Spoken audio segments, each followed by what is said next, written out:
दुनिया में हर व्यक्ति की परछाई काली होती है। आप खड़े हो जाओ सूर्य के नीचे तो आपकी परछाई कैसी होगी? काली होगी।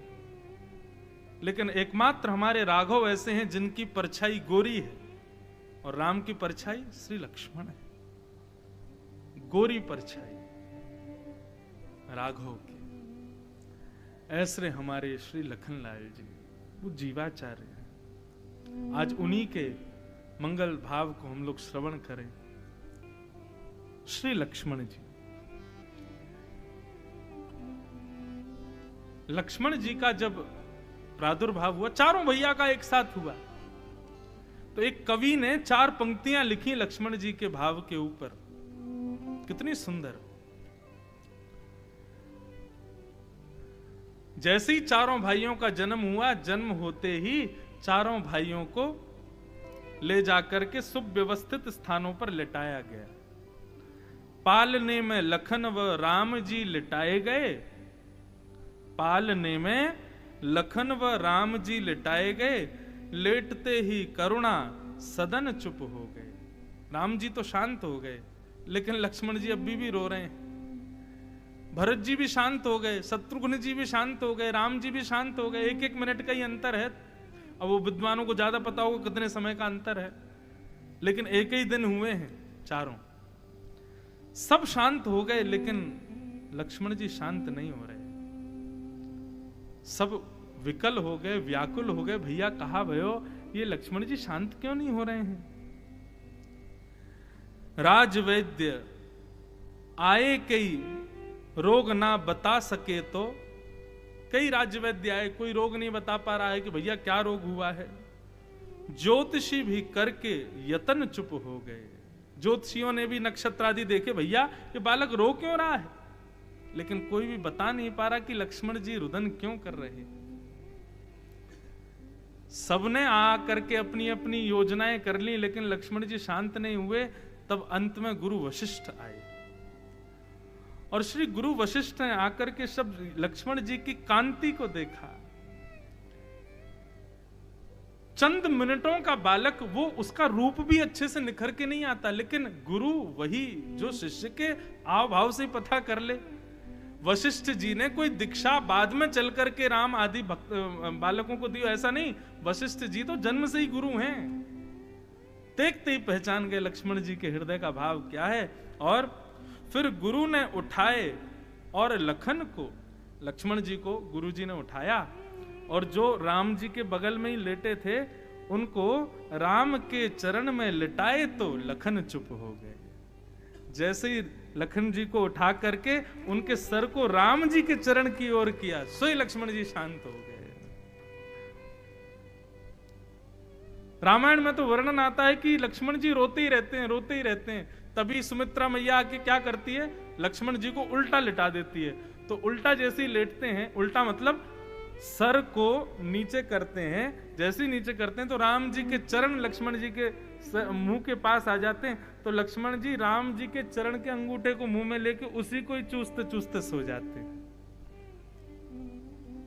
ऐसा स्नेह है लक्ष्मण जी का श्री राम जी के प्रति। हम आज तक राम कथा सुनते आए, रामचरित्र देखते हैं तो लक्ष्मण जी को सदैव रौद्र दिखाया जाता है, लक्ष्मण जी को अत्यंत वीर रूप में दिखाया जाता है। लेकिन अगर आप मानस जी उठा करके देखेंगे तो सबसे ज्यादा वंदना तुलसीदास जी ने लक्ष्मण जी की है। और वे वहां बार बार वर्णन करते हैं कि ऐसे करुणा के रूप हैं श्री लक्ष्मण जी। और एक बात कहें, मैं रामायण का, मैं बार बार कहूंगा, मैं वक्ता नहीं हूं, मैं रामायण का विद्यार्थी भी नहीं हूं, रामायण का श्रोता हूं। लक्ष्मण जी पूरे रामचरित्र में रोषित केवल तब होते हैं जब राम जी से कोई कुछ कहता है। उसके अन्यत्र लक्ष्मण जी कभी रोषित नहीं होते, कभी क्रोधित नहीं होते। ऐसे श्री लखन जी हैं जो बाल्यकाल से ही, बिल्कुल बाल अवस्था से ही श्री राम चरण अनुरागी, राम जी के चरणों के प्रेमी। वर्णन आता है भैया, जब राम जी लक्ष्मण जी वशिष्ठ जी के साथ में जनकपुर गए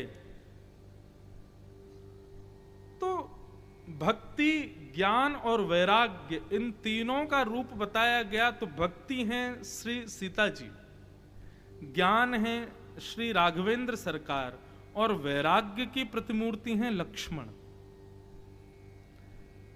ऐसे विरक्त वैरागी श्री लक्ष्मण जी वो जनकपुर में जाकर के कहते हैं कि मुझको फूलों की बगीचा देखने, मुझको जनकपुर देखना है, मुझे जनकपुर देखने की इच्छा हो रही है। वही लक्ष्मण जी जो पिता के अथाह वैभव को छोड़ के चले जाते हैं, भैया के बार बार कहने पर भी राज सिंहासन को स्वीकार नहीं करते, ऐसे विरक्त भाव में वैराग्य भेष में रहने वाले लक्ष्मण जी जनकपुर में जाकर के कह रहे हैं कि हमको जनकपुरी देखनी है। क्यों? ये जीवाचार्य हैं, आचार्य हैं ना, इनके मन में भाव आया, बोले भैया अरे जनकपुर वासियों, साक्षात जगत नियंता जगदाधार राम रूप धारण करके आपकी पुरी में पधारे और आप लोग इनका दर्शन नहीं कर रहे हो, इनको प्रणाम नहीं कर रहे हो, इनको वंदन नहीं कर रहे हो। आचार्य का तो यही स्वभाव कि प्रत्येक भक्त ठाकुर को प्रणाम करे। तो लक्ष्मण जी को ये व्याकुलता हो रही है कि भैया ये जनकपुर के लोग हमारे राम जी को प्रणाम क्यों नहीं कर रहे। अब उनको कौन बताए कि भाई जहां जानकी जी बैठी, जहां किशोरी जी हैं, वहां ठाकुर जी को ज्यादा पूछते थोड़े ही हैं लोग। हमारे वृंदावन में भले ही मंदिरों में बिहारी जी, राधा रमन जी बैठे हैं, लेकिन हर जीव के मुख में राधा राधा राधा यही नाम उच्चारित रहता है। जहां साक्षात किशोरी जी बैठी हैं वहां ठाकुर जी को कौन देखे। लेकिन लक्ष्मण जी जीवाचार्य हैं, लक्ष्मण जी आचार्य हैं, गुरु हैं। उनके मन में भाव है कि सब इनके नतमस्तक हों, इनको प्रणाम करें। तो समस्त जनकपुर वासी राम जी के आश्रित हों, इसलिए लक्ष्मण जी का मन हो रहा है कि मुझे जनकपुर देखना है। उनको नहीं देखना है, वो चाहते हैं कि राम जी को सब देखें और इनको प्रणाम करें। तो ये स्वभाव है लक्ष्मण जी का, वो सबको रामाश्रित बनाना चाहते हैं, सबको श्री राघवेंद्र सरकार के चरणों का आश्रय देना चाहते हैं। तो ऐसे लक्ष्मण जी का मंगल भाव हम आप सब लोग आज श्रवण करें। लक्ष्मण जी की भक्ति कैसी, और लक्ष्मण जी की इस भक्ति का प्रादुर्भाव होता है जब राम वन गमन का प्रसंग आता है। अत्यंत गंभीर ये राम वन गमन प्रसंग, बहुत ध्यान पूर्वक धैर्यता से सावधानी से सब लोग श्रवण कीजिएगा।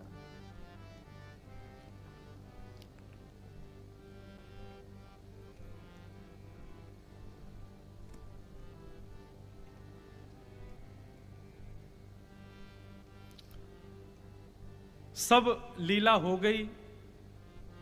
चक्रवर्ती सम्राट राजा दशरथ जी ने कैकेयी के भाव जानकर के राम जी को वन गमन की आज्ञा दी। राम जी कौशल्या जी को प्रणाम करने के लिए गए और वहां लक्ष्मण जी का आगमन हुआ।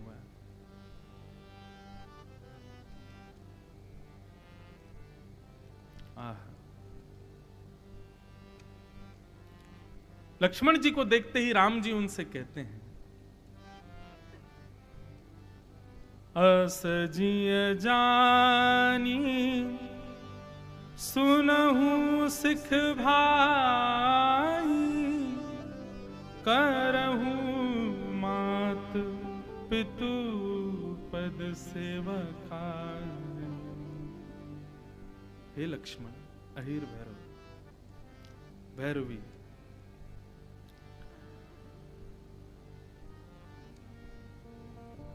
बहुत ध्यान से सुनिए बंधु। राम जी कहते हैं, लक्ष्मण, सारा वृत्तांत बताया। पिताजी की आज्ञा मान करके मैं वन में जा रहा हूं। भरत और शत्रुघ्न दोनों नानी के घर गए हैं। पिता की आज्ञा मान करके मैं वन में जा रहा हूं।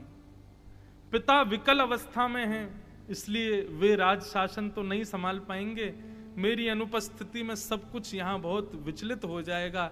इसलिए लक्ष्मण, मैं आज्ञा देता हूं, माता पिता गुरु सबकी सेवा करना।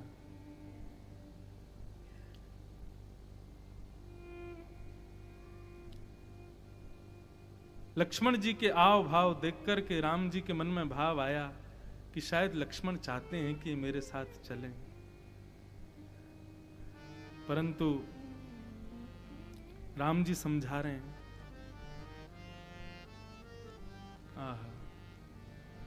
मैं बन जाऊं तुम ही ले साथा, होई सब ही विधि अवध अनाथा,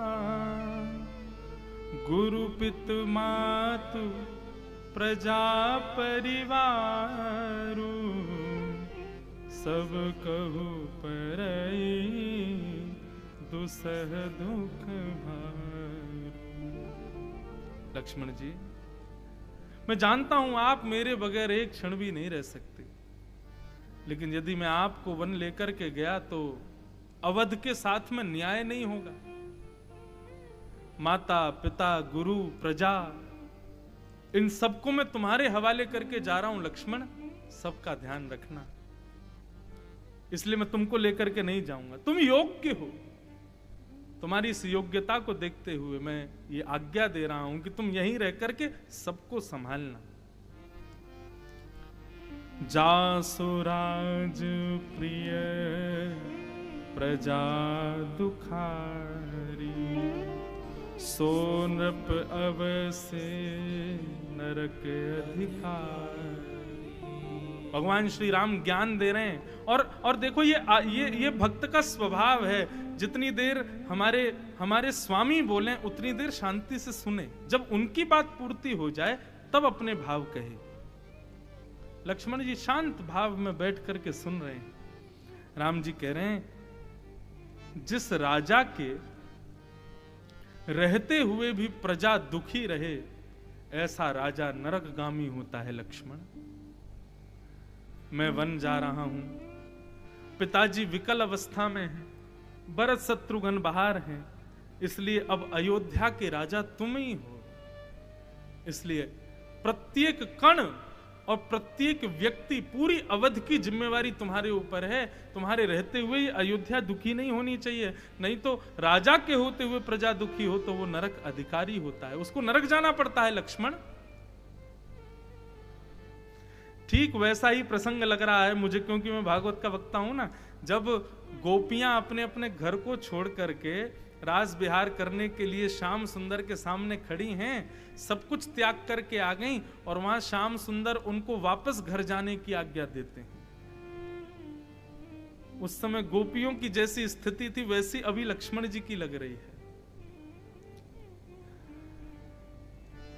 नरक जाना पड़ेगा यदि आपके रहते हुए भी प्रजा का पालन नहीं हुआ तो। रहु तात सी नीत विचारी, सुनत लखन भय व्याकुल भारी। राम जी ने जब कहा, लक्ष्मण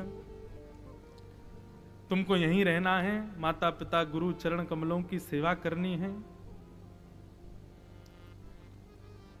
और मैं बड़ा भाई हूं, मेरी आज्ञा का पालन करो। और सब प्रकार का ज्ञान भगवान राम ने लक्ष्मण जी को दिया। लक्ष्मण जी व्याकुल हो गए, और व्याकुल होकर के हाथ जोड़ के कहते हैं, भगवान अब आज्ञा हो तो मैं कुछ कहूं। राम जी बोले, कहो। आपने कहा माता पिता गुरु सबकी सेवा करना यहां रह करके, पर मेरी स्थिति तो सुनिए। राम जी बोले, क्या है? बोले, गुरु पित मातु न जानऊ काहू, कहूँ स्वभाव नाथ पति आहू। गुरु माता पिता भाई या जो भी संबंध संसार के हैं नाथ, मैं इनको नहीं जानता। मैंने सबके रूप में आपको ही स्वीकार किया है। आप ही मेरे गुरु हो, आप ही मेरी मां हो, आप ही मेरे पिता हो, आप ही मेरे सर्वस्व हो नाथ। यदि आप कहते हैं कि माता पिता गुरु की सेवा करो, तो जब सब आप ही हो तो यहां रहकर के मैं किसकी सेवा करूं? मोरे सबई एक तुम स्वामी, दीन बंधुर अंतर्यामी। मेरे सब कुछ नाथ केवल आप हो। श्री लक्ष्मण जी ने इनकार नहीं किया, अपनी स्थिति बता दी राम जी को। अब आप बताओ मैं क्या करूं? लक्ष्मण जी ने अपनी स्थिति बताई, बोले मेरे सर्वस्व आपके श्री चरणार विंद ही है नाथ, मैं नहीं रह पाऊंगा। अब आप बताइए मैं क्या करूं? तो भगवान श्री राम ने भी स्थिति जान लक्ष्मण जी को आज्ञा की, मागहु विदा मात सुन जाई। जाओ लक्ष्मण जी, तो फिर जाओ मां से आज्ञा लेके आओ। अच्छा, यहां दो बातें हैं। एक तो राम जी को लगा कि भाई अब ये रह ही नहीं पाएगा, तो चलो फिर इसको ले चलते हैं, एक बार मां से कहाओ। दूसरा एक भाव और लगता है कि राम जी ने मन में विचार किया, मेरे से काम नहीं चला, क्या पता सुमित्रा जी के मना करने पर लक्ष्मण रुक जाए। तो राम जी ने इसलिए कहा जाओ पहले मां से आज्ञा लेके आओ, मां कह दे तो चल देना, क्योंकि राम जी को लगा हो सकता है सुमित्रा आज्ञा नहीं देगी। लेकिन रामायण में एक पात्र को आप विशेष समझोगे ना भाई, इससे ऊंचा तो कोई है ही नहीं, अगले पात्र को देखोगे तो पिछला वाला फीका लगता है। ये रामायण की विशेषता है, हर पात्र एक से ऊंचा ही मिलता है। और जब लक्ष्मण जी को कहा जाओ मां से आज्ञा लेकर के आओ, तो लक्ष्मण जी थोड़े से सकुचा गए, बोले कि ये राम जी आपने ठीक नहीं किया, अब ये मां की आज्ञा लेने की। बोले नहीं नहीं, मां की आज्ञा लेके आओ। मागत विदा सबय सकुचाही, जाय संग विधि कहहि कि नाही। डरने लगे कि क्या पता मैया आज्ञा देगी कि नहीं। मन में भयभीत होकर के धीरे धीरे जैसे ही सुमित्रा जी के कक्ष में पहुंचे हैं श्री लखन जी, और जाकर के चरणों में प्रणाम करके सब वृत्तांत बताया और कहा, मां प्रभु श्री राम और भाभी जानकी, मां जानकी वन में जा रहे हैं 14 वर्ष के लिए, मैं आज्ञा लेने आया हूं, क्या मैं जा सकता हूं? ये बात सुनकर के सुमित्रा जी का ताम्र वर्ण हो गया, लाल आंखें पड़ गईं। बोले तू सच में मेरा ही पुत्र है लक्ष्मण? बोले मां ऐसा क्यों कहती हो आप, मैं तो केवल आज्ञा मांगने आया हूं। बोले तू वास्तव में मेरा ही पुत्र है? बोले ऐसा क्यों कह रही हो मां, बताओ तो। सुमित्रा जी कहती हैं कि तात तुम्हारी मात वही देही, पिता राम सब भांति स्नेही।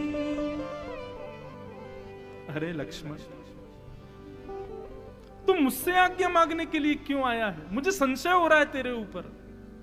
क्यों?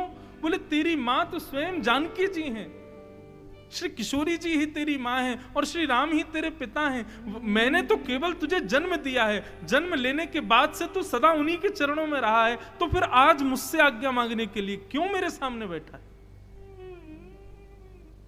तेरी जननी जानकी जी हैं। प्रसंग आता है बंधुओं, जब राम जी का विवाह हुआ और श्री जानकी जी पधारी ना, तो जानकी जी की मुंह दिखाई हो रही थी। सबसे पहले कौशल्या जी गईं और मुंह दिखाई में उन्होंने श्री राघव का हाथ दे दिया। बोले मेरे हृदय में सबसे अमूल्य वस्तु मेरे राम है, मैं ये देती हूं। सीता जी को दिया। कैकेयी जी आई तो कैकेयी जी ने मुंह दिखाई में कनक भवन बनाकर के सीता जी को दिया। और जब सुमित्रा जी की बारी आई तो सुमित्रा जी बोली मैं इतनी धनवान नहीं हूं कि मेरे पास राम जैसा अमूल्य धन हो, मैं इतनी धनवान नहीं हूं सीता कि मैं तुमको कनक भवन बना करके दूं तभी दूर बैठे उर्मिला जी के बगल में लक्ष्मण जी का हाथ पकड़ करके लेकर के आई और सीता जी के चरण में छोड़ दिया। बोले मैं अपनी मुख दिखाई में अपनी बहू को, अपने पुत्र को प्रदान करती हूं। आज के बाद लक्ष्मण यही तुम्हारी मां है, सदा इनके चरणों में रहना। भूल गए लक्ष्मण तुम? मैंने मुंह दिखाई में सीता जी को तुम्हें दिया है और तुम आज उनको छोड़ मेरे पास आए हो आज्ञा मांगने के लिए कि मां बताओ मैं जाऊं कि नहीं। कितनी सुंदर बात सुमित्रा जी कहती, अवध तहां जहां राम निवासु, तहीं दिवस जहां भानु प्रकाशु। जिस प्रकार लक्ष्मण प्रकाश उसी स्थान पर माना जाता है जहां सूर्य का प्रकाश हो रहा हो, इसी प्रकार अयोध्या वही है जहां राम रहते हों। जहां राम ना रहे वो अयोध्या नहीं है। इसलिए जो पे सिया राम बन जाई, अवध तुम्हार काज कछु नहीं। यदि राघवेंद्र और जानकी जी वन में जा रही हैं तो लक्ष्मण तेरा कोई काम नहीं है अयोध्या में, अभी इसी वक्त चला जा। मुझे तो तेरे को देख करके लग रहा है कि तू इतना समय भी क्यों व्यर्थ कर रहा है मेरे सामने।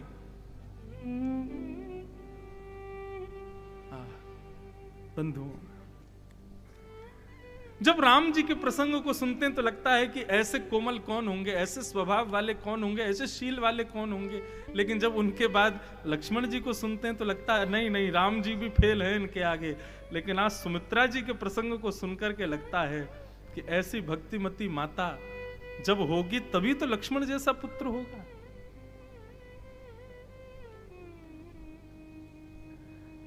और सुमित्रा जी क्या कहती हैं, लक्ष्मण सब केकई को कोस रहे हैं इस वक्त कि केकई ने ऐसा वरदान क्यों मांगा। लेकिन मैं तुझे एक बात कहूं लक्ष्मण, तू केकई को भी प्रणाम करके जाना। क्यों? बोले उसने ये वरदान किस कामना से मांगा मुझे नहीं पता, लेकिन तुमरे ही भाग राम बन जाई, दूसर है तू तात कछु नाही। लक्ष्मण तेरे भाग्य के उदय करने के लिए राम जी वन में जा रहे हैं। मैं तो केकई को बार बार प्रणाम करूंगी, उसने मेरे पुत्र को यह सौभाग्य दिया। 14 वर्ष के लिए, मतलब ये समझ कि राम जानकी दोनों तेरी गोद में बैठा दिए हैं केकई ने। 14 वर्ष तक खूब सेवा करना पुत्र। भूरी भाग भजन भयऊ, मोहि समेत बलि जाऊं, जो तुमरे मन छाण छलू, कीन राम पद ठाऊं। श्री सुमित्रा जी कह रही हैं कि लक्ष्मण अपने स्वप्न में भी कभी राम जी के लिए और जानकी जी के लिए कोई दुर्भाव मत लाना। कभी भी अपने हृदय में कोई भी उनके प्रति किसी भी प्रकार का कोई दुष्भाव प्रकट मत होने देना। लक्ष्मण जी बोले, मां आप कहती हो कि मैं दुर्भाव हृदय में लाऊंगा, ठीक है, जितनी देर मैं जागृत अवस्था में रहूंगा उतनी देर दुर्भाव मेरे हृदय में नहीं आएगा। लेकिन आप कहती हो स्वप्न में भी दुर्भाव मत लाना, तो मां मैं आज वचन दे के जाता हूं, मैं 14 वर्ष तक सोऊंगा ही नहीं, तो सोऊंगा नहीं तो स्वप्न आएगा नहीं, स्वप्न आएगा नहीं तो दुर्भाव प्रकट ही नहीं होगा। मैं वचन दे के जाता हूं कि मैं सोऊंगा ही नहीं। क्यों? क्योंकि जागृत अवस्था में तो मुझको विश्वास है कि मेरे हृदय में उनके प्रति दुर्भाव नहीं आएगा, लेकिन स्वप्न पर हमारा वश नहीं है ना। क्या पता कहीं स्वप्न में कोई दुर्भाव आ गया तो मां मैं 14 वर्ष सोऊंगा ही नहीं, सोऊंगा नहीं तो स्वप्न आएगा नहीं, स्वप्न आएगा नहीं तो श्री किशोरी जी और राम जी के प्रति दुर्भाव प्रकट होगा नहीं। ये बात सुनते ही सुमित्रा जी अपने लालन की, अपने लखन की बलैयां लेने लगी। बार बार बलैयां ले रही हैं। बोले आज तक लक्ष्मण मैंने तेरी नजर नहीं उतारी, लेकिन आज तेरे मुख से ये भाव सुन के मेरा मन हो रहा है कि पुत्रवती जुवती जग सोई, रघुपति भगत जास सुत होई। पुत्र को जन्म देने के बाद में माता अपने आप को बहुत सौभाग्यशाली मानती है कि मैंने पुत्र को जन्म दिया, लेकिन सुमित्रा जी कह रही हैं पुत्र को जन्म देना सौभाग्य की बात नहीं है। माताओं ध्यान से सुनना, पुत्र हो और वह भी रामचरण अनुरागी हो तो आप सौभाग्यशाली हो। मैं आज सौभाग्यशाली हूं कि मेरा पुत्र राम, मेरा पुत्र लक्ष्मण राम जी के चरणों का उपासक है। आहा।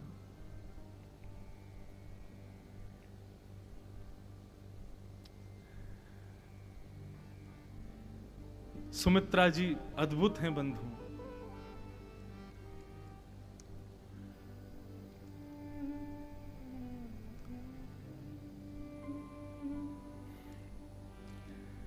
इस प्रसंग को जब मैं पढ़ रहा था तो यहां 2 बार सुमित्रा जी ने कहा कि राम और श्री सीता जी की खूब मन लगा के सेवा करना, उसमें किसी भी प्रकार का तुमसे अपराध ना बने इसका विचार करना।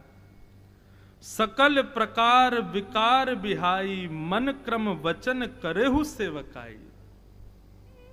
कोई पुत्र यदि अपनी मां से दूर जाता है तो मां का स्वभाव क्या होता है? बेटा ध्यान रखियो, समय से सो जाइयो, कुछ खा लिया करियो, हैं?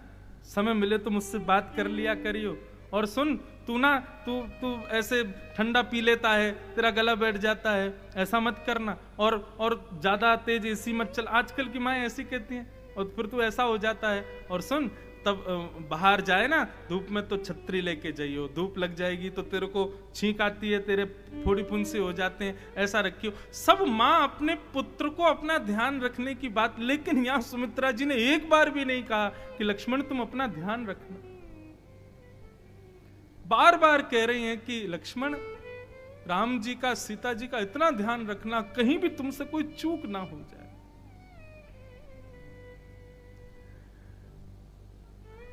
और बंधुओं सुमित्रा जी का भाव तो उस समय पता चलता है जब लक्ष्मण जी को शक्ति लगी थी और उस समय हनुमान जी महाराज संजीवनी बूटी के भाव से पूरा पर्वत लेकर के जा रहे थे। भरत जी महाराज ने जब देखा कि दक्षिण की ओर कोई बानर जा रहा है, कोई राक्षस है, इतना बड़ा पर्वत लेकर के जा रहा है, ऐसा तो नहीं कहीं जाकर के फेंक दे, पूरे नगर के नगर को ध्वस्त कर दे, कहीं ये हमारे राम लखन भैया के ऊपर तो आक्रमण करने नहीं जा रहा। भरत जी ने तुरंत अपना बाण निकाल करके संधान करके हनुमान जी को भेदित किया।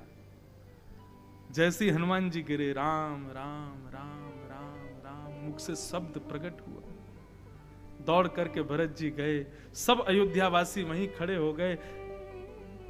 भरत जी ने ले जाकर के गोद में बिठाया, बाण को निकाला, बोले अरे ये कोई राम भक्त है, औषधि आदि दी, तब जाकर के थोड़े सचेत हुए। भरत जी ने पूछा कौन हो भैया तुम, और तुम दक्षिण की ओर क्यों जा रहे हो? तब हनुमान जी ने सब बात बताई, युद्ध चल रहा है, लक्ष्मण जी को शक्ति लगी है। भरत भैया मुझे सूर्य उदय से पहले पहले पहुंचना है, नहीं तो लक्ष्मण जी के प्राण संकट में आ जाएंगे। राम जी मेरी प्रतीक्षा कर रहे होंगे। ये शब्द जैसे ही बोला हनुमान जी ने, सुमित्रा जी आ गई और सुमित्रा जी आकर के बोलती हैं, ए बानर राज, तुम जाकर के राम जी से कहो लक्ष्मण के प्राणों की ज्यादा चिंता ना करे। हमारी बहू जानकी वहां रावण के यहां बंदी बनकर के बैठी है। यदि राम जी को आवश्यकता है तो मैं अभी शत्रुघ्न को भी भेज रही हूं, वो जाकर के उनके साथ में युद्ध करेगा। लक्ष्मण के प्राणों की फिक्र मत करो, मेरा दूसरा पुत्र भी बैठा है, वो जाकर के राम जी की वहां पर रक्षा करवाएगा। लेकिन हमारी बहू जानकी वो इतनी कोमला है, वो कहां पुष्प वहां अशोक वाटिका में बंदी बनकर के रावण के यहां बैठी हैं, तुम उनको मुक्त करवा करके लाओ। सुमित्रा जी स्पष्ट कहती हैं लक्ष्मण के प्राणों की चिंता ना करे, राम को जाकर के बोल देना, और जरूरत पड़ रही है तो मैं अभी शत्रुघ्न को भी भेजती हूं, वो जाकर के युद्ध करेगा। सुमित्रा जी के इस भाव को सुनकर के कौशल्या जी खड़ी हो गई। बोले, हे बानर राज, इन्होंने नहीं दिया है लक्ष्मण को मुझसे लेकर के राम गया है। राम से जाकर के कह देना, बिना लक्ष्मण के यदि आए तो अयोध्या में प्रवेश ना करे। लक्ष्मण को संग लेकर के आवे। मैंने दिया है लक्ष्मण को।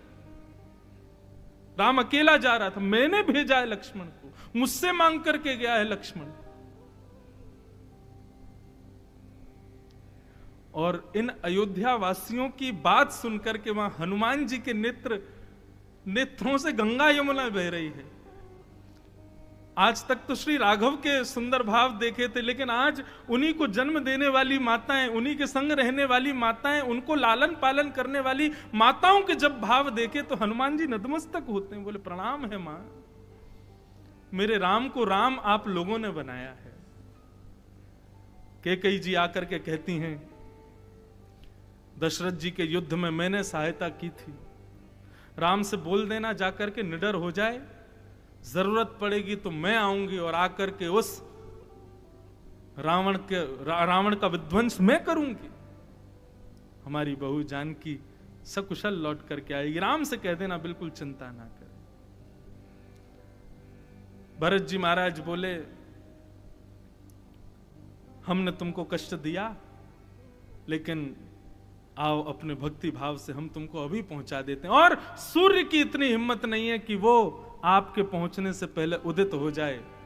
यदि सूर्य उदय भी हो रहा होगा और उस समय तक आप लंका नहीं पहुंचे, हमारे लक्ष्मण के प्राणों की संजीवनी बूटी उसको प्राप्त नहीं होगी। मैं सूर्य को भी दबोच दूंगा, नहीं है सामर्थ्य उसकी कि वो प्रकट हो जाए। आप जाइए लंका की ओर।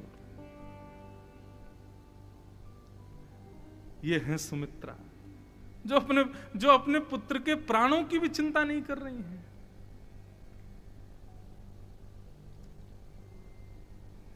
सुमित्रा जी ने इतना ही नहीं बंधुओं, एक प्रसंग और सुनाऊं। सुमित्रा जी ने अपने पुत्र को प्रदान किया था मुख दिखाई में सिया जी के चरणों में। और आज जब वनगमन हुआ तो वही बात सुमित्रा जी बोली, मुझसे पूछने क्यों आया, मैं तो तेरा दान कर चुकी हूं। दान की हुई वस्तु पर अपना अधिकार नहीं मानना चाहिए। तू दान किया जा चुका है लक्ष्मण, चला जा उन्हीं के साथ। ये तो थी लक्ष्मण की स्थिति। ठीक है, लक्ष्मण जी आज्ञा लेकर के चले गए, लेकिन जब वनगमन हो गया ठाकुर जी का, उसके बाद में बंधुओं अयोध्या की स्थिति ऐसी थी कि भरत जी आए, आकर के रोषित हुए, बहुत क्रोध किया और कैकेयी जी को उन्होंने अपने मां मानने से भी अस्वीकार कर दिया। उसके बाद में कैकेयी जी के भवन में कोई नहीं जाता। दास दासियों ने भी कैकेयी जी का निवास स्थान छोड़ दिया। कैकेयी जी स्वयं अपना भोजन बनाती हैं, कैकेयी जी स्वयं रहती हैं। वैसे तो वर्णन आता है कि कैकेयी जी तपस्विनी भाव में रहती हैं, लेकिन जो भी थोड़े बहुत आचार विचार के कुछ कार्य होते थे वह भी कैकेयी जी स्वयं करती हैं। कोई दास दासी नहीं था। एक दिन सुमित्रा जी कैकेयी की सुध लेने के लिए जब गई ना, और वहां देखा कि कैकेयी अपने पुराने वस्त्रों को स्वयं अपने हाथों से धो रही है। एक चक्रवर्ती सम्राट की पत्नी अपने हाथों से वस्त्र धो रही है। यह दृश्य देख करके सुमित्रा टूट गई और तभी दौड़ करके गई लक्ष्मण के कक्ष में, और वहां बैठी थी उर्मिला। और उर्मिला का हाथ पकड़ करके लेकर के गई और कहा, उर्मिला मेरी एक बात मानोगी? बोले क्या? मैंने अपने पुत्र को भेज दिया राघव की सेवा में। 14 वर्ष तक तुम कैसे जियोगी, कैसे अपना समय निकालोगी? मेरी एक बात मानोगी? तुम्हारी सास हूं, तुमको आज्ञा कर सकती हूं। बोले मां आप जो कहोगी मैं करूंगी। बोले जब तक राम लौट करके नहीं आ जाएं, कैकेयी का पूरा ध्यान रखने की जिम्मेवारी तुम्हारी। और उर्मिला जी को ले जाकर के कैकेयी के चरणों में अर्पित कर दिया। हे कैकेयी, आज से ये उर्मिला आपकी सेवा करेगी। इतना भव सागर में डुबो देने वाला प्रसंग है ये, कि जब राम जी लौट करके आए ना, सबके भवनों में गए, लेकिन जैसे ही कैकेयी के भवन में प्रवेश किया राम जी ने, तो क्या देखा, जहां तक मानव का सिर जाता है दीवारों पर, वहां तक कैकेयी के फर्श और दीवारों पर लाल लाल चिन्ह दिखाई दे रहे थे। राम जी बोले, मां मैं पहले भी आपके भवन में आया हूं, परंतु इस प्रकार का दृश्य तो मैंने नहीं देखा। ये लाल लाल अंकित सिंदूर जैसा ये समस्त दीवारों पर, फर्शों पर, मणियों पर, खंभों पर, ये सब क्या है? तब कैकेयी जी उर्मिला जी का भाव बताती हैं। बोले, लक्ष्मण के वियोग में उर्मिला मेरी सेवा में रहती थी, लेकिन जब सेवा पूर्ण हो जाती थी तो लक्ष्मण की याद में विकल होकर के अपने सर को इन दीवारों से मारती थी, क्योंकि लक्ष्मण शेषावतार है, पृथ्वी पर निवास करते हैं। तो रात्रि में जब लक्ष्मण की याद आती थी ना, तो इसी पृथ्वी को कुरेदने लगती थी हाथों से, कि मैंने सुना है आप पूर्व जन्म के शेष हो, पृथ्वी में आपका निवास है, नाथ प्रकट हो जाओ ना, मुझे आपकी याद आ रही है। ये उर्मिला की स्थिति है।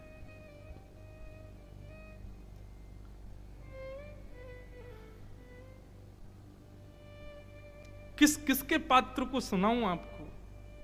रामायण में सब बंधुओं, ये सब चक्रवर्ती सम्राट के घर की स्थिति है। यहां पर धन को महत्व नहीं दिया गया, यहां पर भोजन को महत्व नहीं दिया गया, यहां पर आभूषणों को महत्व नहीं दिया गया, यहां पर संबंधों को महत्व दिया गया।